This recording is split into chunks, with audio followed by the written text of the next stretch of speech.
Ada sebuah hadis sesuai pertanyaan tadi, yaitu hadisnya sahih, inna ahadakum yujma'u khalquhu fi batni ummihi arba'ina nutfatan, arba'ina yawman nutfatan. 40 hari kita itu ovum dan sperma menyatu.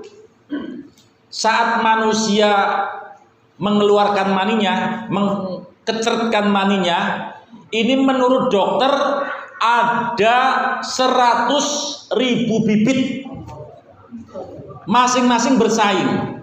Jadi kita sudah diajari persaingan semenjak kita dicipta. Jadi kalau sekarang bersaing itu bukan bahan baru, bukan barang baru. Kalau yang kebetulan bisa menempel pertama dalam waktu yang telah ditentukan itu satu, maka itu satu sudah menutup. Jadi orang anak istilah gawe kuping, orang anak nuani bocah ya orang anak, sebab seketika itu sudah nempel menutup. Buk digejrot ben bengi ora bakal tambahan akeh. Kalau yang nempel dua-dua, yang nempel tiga-tiga. Ini ilmu kedokteran juga sama dengan ilmu agama. Nutfatan. Ya, jadi manusia itu sekali mengeluarkan sperma ada 100.000. Ternyata panjenengan sudah bisa bersaing dengan ikan dumbo. Ikan dumbo sekali mengeluarkan telur itu 100.000 loh. Kemudian 4 bulan lagi ke depan berupa ngalakoh. Ngalakoh itu artinya nggantel. Ngalakoh itu artinya lintah. Rupanya kayak lintah, merah, gantel. Itu saat-saat riskan. Sangat gampang sekali untuk keguguran. Sangat karena gantel nang weteng ini sangat mempengaruhi kepada nyel-nyelan. Mula kadang wong wedon meteng 2,5 bulan bola-balik koek kula tanglet tuh karo wong wedon. Bu jenengan gue anu temenan apa anu aleman? Temenan Pak Kiai. Lah ora lah, temenan bae jere. Ternyata ada pengaruhnya dengan ngalako itu. Gantel nang weteng.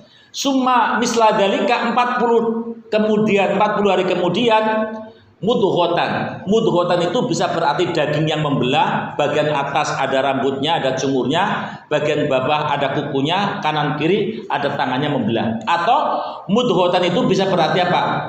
Hati. Ala inna fil insani la mudghoh. Ingat, di dalam diri manusia itu ada mudghoh, ada hati. Ya, ada hati. Idza soluhat soluha kul jasad, wa idza fasadat kul jasad. Lah, inilah yang disebut di dalam toreko. Kenapa di dalam toreko itu ada makom yang disebut dengan makom latifatul kolbi. Latifah membersihkan dengan halus, menghalusi kolbi hati, supaya orang toreko itu hatinya seperti hati tak kala 4 bulan itu loh maksudnya. Hati ruhnya sudah ada. Kemudian fayuk maru al malaikatu, malaikat diperintahkan fayang fuhu untuk menyebulkan, untuk mengambil ruh kepada kita. Lah, saat ruh itu diambil, malaikat kembali mengajari kita. Ingat, saudara selamat, Anda diterjunkan ke dunia. Janjinya satu, janji Tuhan, Anda akan diberi umur 80 tahun. Ya, ajalnya ditulis. Diberi modal diberi modal 80 miliar. 2, ditulis rizkinya. 3, ditulis amalnya. Olehnya modal itu 80 miliar melalui dadi bos pitik. Kemudian jika kamu umur 80 tahun 80 miliar bener, ule dagang juga bener, kamu mau melaksanakan sesuai dulu saat Allah menalkin kamu jawab qalu bala alastu birabbikum, apakah aku Tuhanmu? Iya. Kalau kamu mengakui aku Tuhanmu dan kamu siap hidup di dunia, maka akan saya terjunkan kamu ke dunia, nanti saya pulangkan ke surga asal sesuai syariat. Ingat itu Mas Slamet. Kalau kamu bisa menjalankan, maka kamu sangidun. Kalau kamu tidak bisa menjalankan, maka sakyun. Maka yang ditulis 4 tapi di dalam hadis 5 nih Mas Hakim. Ya, tulisannya kan yuktabu bi ajalihi, ya, wa bi umrihi, ya bi ajalihi bener ya, bi ajalihi, terus wariskihi, terus wa ngamalihi terus wasakiyun au sangidune gue tulisannya Mas Hakim. Orang langsung sakiyun ora tengriku. Nanti kamu akan menjadi orang yang sukses ataupun orang yang celaka. Tapi hadis itu diteruskan, makanya timbul Jabariyah. Ada orang ditulis oleh Allah sebagai orang yang ahli neraka, dia berjuang, dia ahli ilmu, dia bukan ahli, dia berjuang, dia memperjuangkan agama, melu perang, sampai dia apapun yang dilakukan, seolah-olah dia untuk masuk ke surga hanya satu langkah. Loh. Tapi tulisannya dulu telah dicatatkan oleh Allah, dia sebagai penduduk neraka. Maka dia mati bunuh diri dan tidak bisa masuk surga. Itu sebagai dasar bagi orang Jabariyah bahwa manusia tidak bisa apa-apa. Ya, semuanya itu kehendak Allah. Lah kita tidak mengatakan demikian.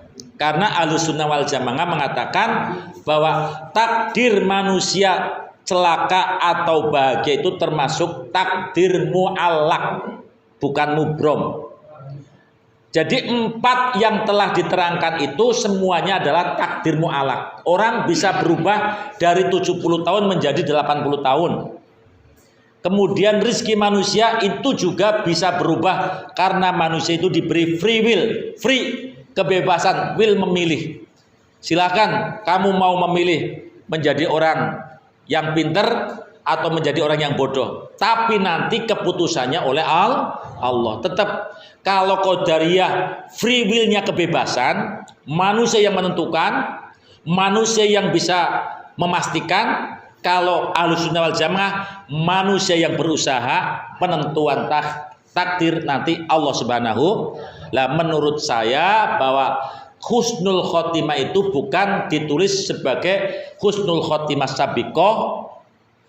Ya, kalaupun itu ditulis sebagai, dulu pernah ditulis sebagai orang yang celaka, tapi termasuk kodonya adalah kodo mubrom, kodo mu'allaq. Sampai-sampai keturunan yang ada di garis tengah ini kan keturunan surga, keturunan yang di punggung kiri kan keturunan neraka. Lah kita diajari oleh guru-guru kita setiap assalamualaikum Allahumma ini asaluka fauzabil jannah. Maknanya Gusti, keturunan saya yang di punggung kanan ini tetapkan sebagai ahli surga.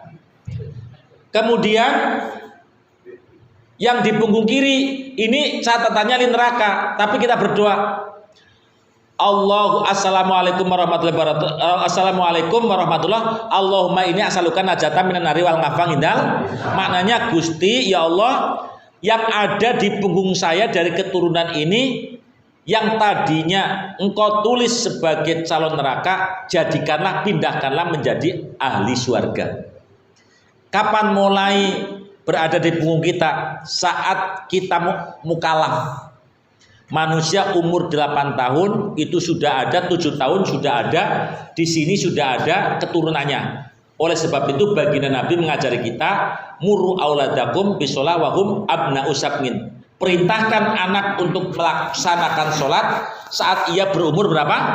7 tahun. Artinya anak kalau 7 tahun sudah sholat berarti sudah menyebutkan kepada Allah, kepada generasi ini, generasi yang di kiri supaya pindah ke kanan, ke kanan, ke kanan.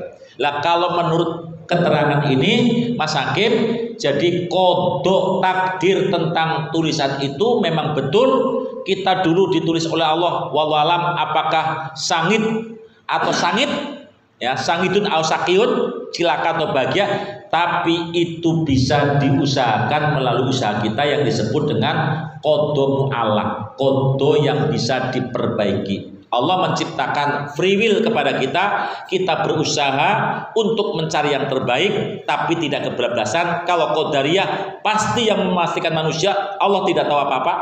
Allah orang ngerti loh, jenengan Arab gawe ngapa ngarep, ki orang ngerti jere Qadariyah. Jere Jabariyah, Allah segalanya.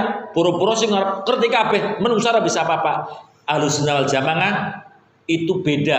Kita berusaha, kita diperintahkan berusaha oleh Allah, nanti Allah yang menentukan supaya kita nanti tidak menjadi Jabariyah dan tidak menjadi Qadariyah. Sebab nanti orang ngapa menungsa wis buk Arab ngali maka yang apa Arab soleh yang apa nek neraka yang neraka baik. Nanti itu kita kembalinya kepada Jabariyah. supaya kita punya motivasi semangat, motivasi belajar. Maka manusia ikhtiar, nanti Allah bil qadar, wan nasu bil ikhtiar, wallahu bil qadar.